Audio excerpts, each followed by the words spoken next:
You're watching the Illinois Players Show on the Fan Media Network. I'm Patrick Quinn. That's Flying Illini member Marcus Liberty.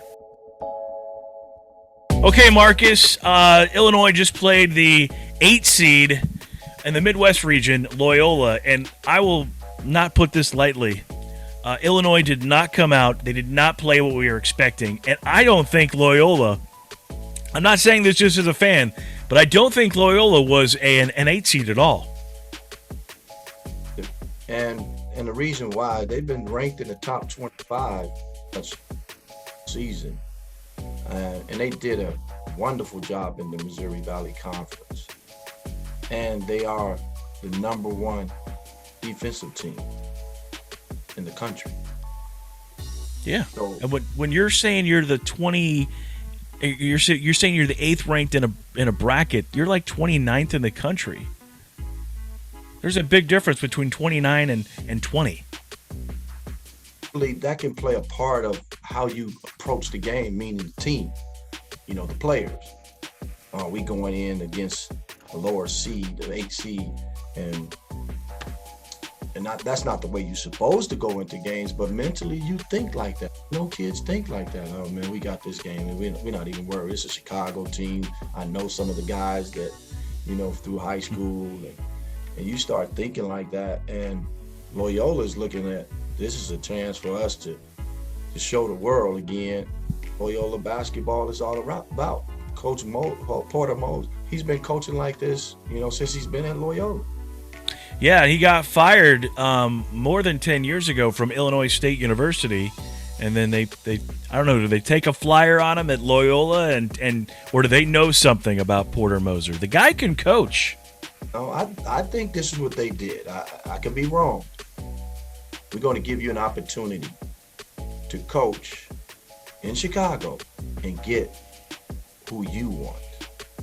Not something that someone else had left behind. And this is something that you're going to have to, you can build a program. Because remember, Loyola wasn't that good for a very long time after, the Frederick Hugheses and the Andre Battles and all those guys that they called ghosts and that they had. So to get that and build that program back up to where it is, where they competing and getting into the tournament almost every other year, that's remarkable. And you had 2 teams from the Missouri Valley Conference get into the tournament. Now, I'm a Missouri Valley guy. I graduated from Southern Illinois University, so I'm very familiar with how that conference plays basketball. You could easily, within the next few years, see that resurgence again where you've got 3 teams from the Valley.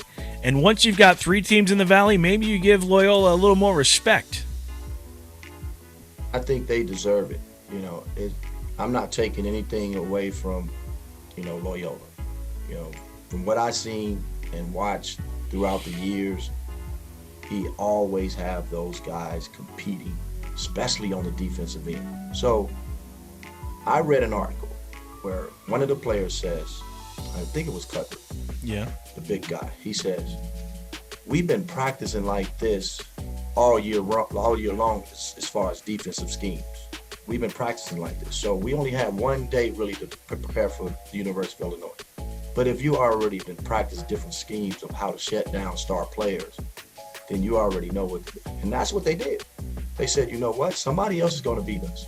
We're going to stop Ayo Dosunmu, and we're going to double, triple team Coleman. Yeah. So Illinois needed to have their shooters out there to be able to knock down these shots or take the shots. But on the flip side, Patrick, like you mentioned earlier before we got on live, that they was going around a lot of picks. They were running those guys around picks so much that the guys were tired. Frazier was tired. Yes, he was visibly tired. He was annoyed. He was 1 for 10. You could tell those picks were annoying the heck out of him. Yeah, and that's tough. That's tough to play like that without getting the proper help.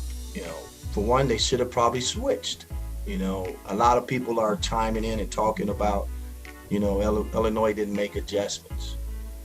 And me personally, I still haven't watched the game, but I was reading a lot of articles about him and whatnot, but everybody I talked to said they didn't make adjustments, at halftime. Yeah. I was surprised that Illinois did not switch to a full court defense. What's your thoughts on that? Yeah, I hear that. I hear that too. Anything to disrupt, what they were doing on the other end probably could have helped. Even if you did a half court, some half court traps to get them out of those. I call them wheels. When they go down and screen, double screens, and the guy wheels back up to the top or wheels to the basket for layups. Loyola had a great game plan. They let the clock run down, and then they tried to go make something happen, whether that's them getting a foul or getting an open layup. They did that, I want to say, at least from the highlights that I saw, at least 4 or 5 times in that second half. Oh, they squeezed every second out of that clock. All 30 seconds, constantly. So that's hard. That's hard to you defend, and then 3 seconds left, they get to the basket, they get fouled. And I don't want to say that I was shocked at how athletic Loyola is, but that defense was so stifling. They had an answer for everything. Illinois would try to get the ball, try to pass it around to all 5 guys, even do the little handoff at the top of the circle. Nothing. Couldn't do it. Defense was there. Loyola is for real. Yeah. And if anybody takes them lightly, they're going to get the same results that the University of Illinois just got. Yeah. IO only had 9 points. Only 9 points, and he averaged, 21 points a game? Yeah, 21 points a game, and he had 42 straight games where he was in double digits. I'm speechless. And I know how IO probably feels, that this is the time for me to really shine and take this team to that next level. And I read some of the articles that he actually blamed himself. He came out publicly and said it, that, put this one on me, and that just shows who he really is. I mean, he took it to heart, that they lost the game, but at the same time, he was like, I didn't show up, and I felt that, the defense that they did, they was well prepared.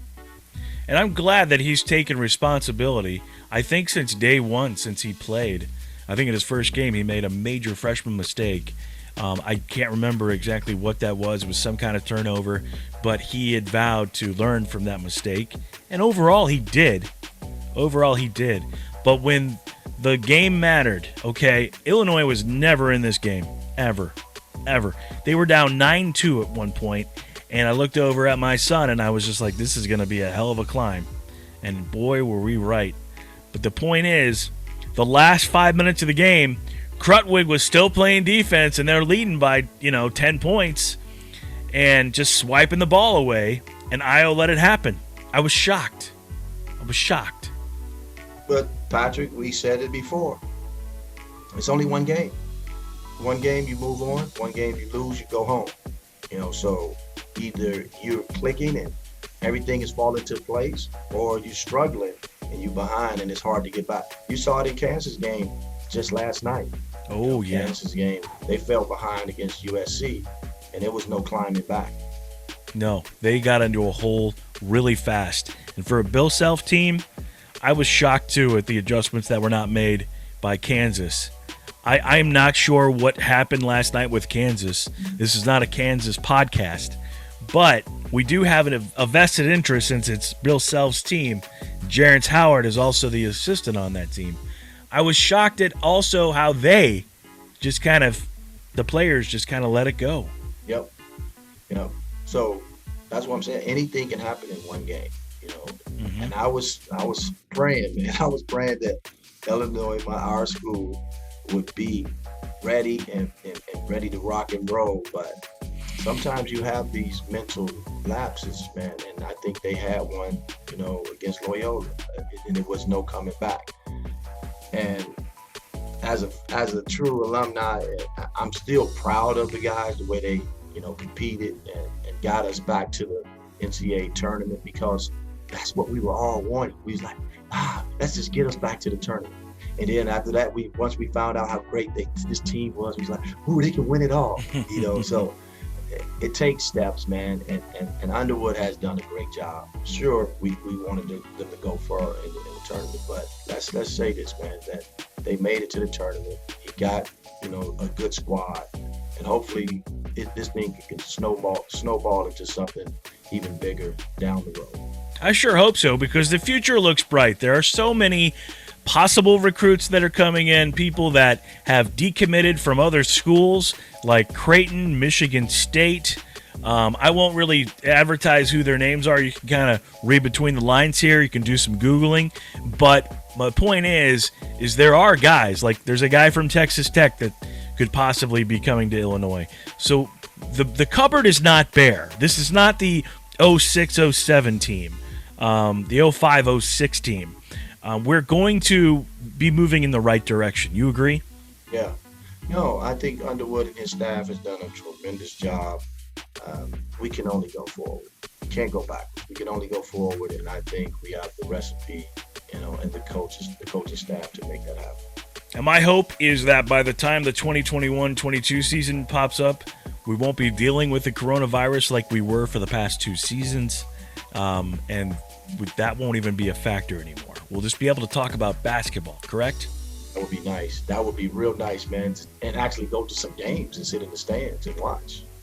And both of us will be doing that as soon as possible. Right. That's right.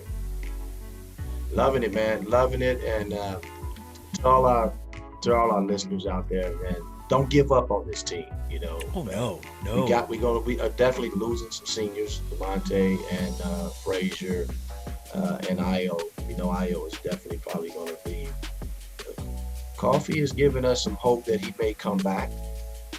So if he comes back, this team will be something to reckon with. It will but be if dangerous. He doesn't come back and he tries, to fulfill his dreams to make it into the NBA, let's wish him well as well. I do have a feeling that Kofi may be back. He still has some things to work on, as you have noted in past podcasts. But the other thing, too, is there's still some questions. DeMonte could still come back, and so could Frazier. They still have some eligibility because of coronavirus. So that's right. Who knows? That's right. Like you said, you never know, man. You never know. Maybe these guys say, you know what? That's not the way I want to go out. And since the NCAA giving everybody this, chance to come back, with a regular, season without the pandemic, I think a lot of these guys may consider that. They may consider that and come back and go for another shot at this. Maybe they'll get their one shining moment one more time. That would be awesome. Marcus, I appreciate you doing these podcasts with me. We will do more as news progresses, as Illinois signs some new recruits, as some new things happen within the program. We will be doing more shows, and of course, we will be back next season. All right?